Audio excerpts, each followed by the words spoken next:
All right, guys, check it out. This is gonna be your sleep video, okay? We're gonna talk about why this is important, why we're bringing it up, okay? What's happening when we get our solid 8 hours, okay, of quality and restful sleep, and what are some strategies that we can kind of implement to try to make this more of a regular thing, okay?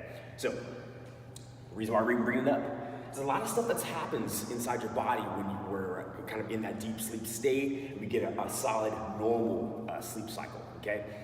And it's impacted a lot by what our hormones are doing, okay? So, our hormones drive a lot of processes. When they appear, our body responds to those, and that kind of basically makes things happen, okay? So I made just a short list of some of the key hormones that are huge parts, huge pieces of some processes that lead us to gain muscle, lose body fat, increase our performance, strength, endurance. So these are things that we're gonna definitely wanna pay attention to, and these could maybe win you over to try to get some better sleep, cool?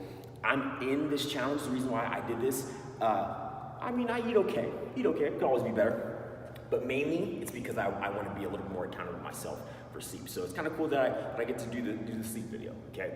Let's chat. First things up, we have HGH, human growth hormone, and testosterone. They're not the same thing, but they kind of have similar impacts, okay? So when these hit their peak levels when we get a full night of restful sleep, okay? So we want to make sure that we're elevating these levels because it kind of puts our body in a state that's better for repairing, okay? Let's say we do a strength session, we do any kind of strength training, our body does get a little bit broken down. It's that repairing that kind of allows us to gain some strength. Our body adapts to that stress, okay? And in that adaptation, it increases our strength, okay? So these levels being high makes our body a little bit better at doing that. That's why, you'll see high-level athletes or even just mid-level athletes, will supplement with this, okay? Because now they can recover and get better from their training faster than their competitors, okay? But we can do this naturally just with some really quality sleep. Awesome. Next up, insulin-like growth factor, okay? Similar, but not quite the same. Now this will just kind of help us be in a better state for protein synthesis. So the food that we eat, if you look at kind of the back of a protein container, it usually talks about some little narrative about protein synthesis. Our body's just using that protein as the building blocks to start to repair itself. So we're using protein as the fuel to repair, okay? So our IGF levels being a little higher just signals repair to all kinds of stuff in the body, okay? So, next up, cortisol. I got the red arrow going down because in an ideal scenario, we're getting 8 hours, our cortisol levels are gonna be lowered and consistent, okay? But if we're in a sleep-deprived state, they're definitely gonna go through the roof. Cortisol,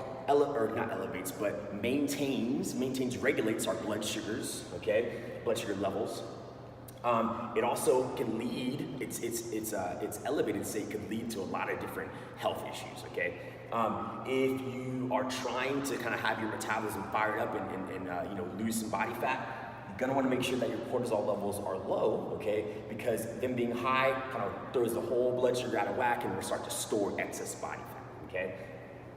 This is a different one down here. So you may or may not have heard about this one, but ghrelin. So in a sleep-deprived state, ghrelin goes through the roof. So ideally, we want the ghrelin to be down and nice and low with our restful sleep, okay? What ghrelin does is it signals to our body to fire up the appetite, okay? So maybe I'm eating, let's say I need a certain amount of calories just to kind of maintain the current body weight that I'm at, okay?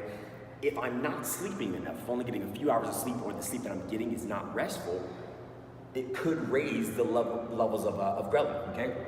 What that does is it signals to the body that I'm still hungry, okay? It could lead you to eating in a lot of excess calories that we don't actually need to maintain the body's processes. So you'll see yourself just constantly eating, snacking, stress snacking, okay?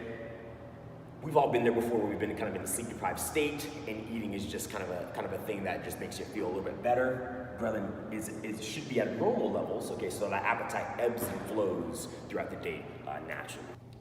All right, guys, let's talk about serotonin and dopamine, okay? Talk about these two because they both have their hands in a lot of different processes. They impact so many things in the body, and living in a sleep-deprived state does lead to these levels getting out of whack, which can cause a whole host of problems, okay? Serotonin is key in our digestion, in our memory, in our focus, even in our moods in some ways, okay? So those levels being out of whack just really put a damper on a lot of our quality of life type factors, okay?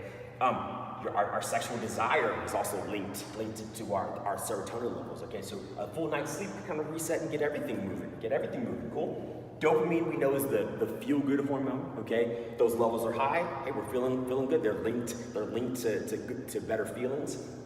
But dopamine doesn't just make you feel good, it also has a lot to do with your memory and focus as well, okay? So our healthy brains need a full night of sleep because that's where they get to turn off a little bit, just like a computer. They get to hit the reset button, down-regulate, reboot, and hopefully reset all those hormone levels so they can ebb and flow naturally in an optimal way. All right, guys, that was just a really brief list of some of the hormones that are impacted by whether or not we're living in a sleep-deprived state or if we're getting our quality 8 hours, okay?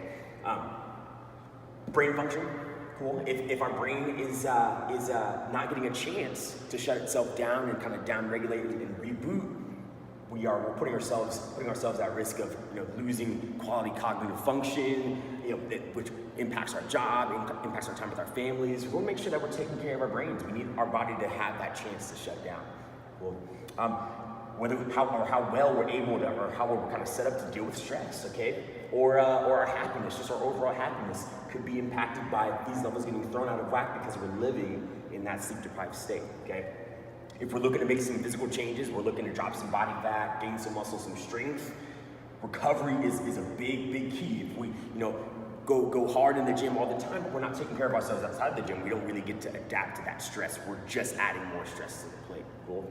And then if we want to see results, okay, we have to allow ourselves to recover. We have to make sure that we're not leaving out one big piece of the pie. We're doing all the work in the gym, not taking care of what's happening in the sleep department, and we're working against ourselves here as far as seeing those results, okay?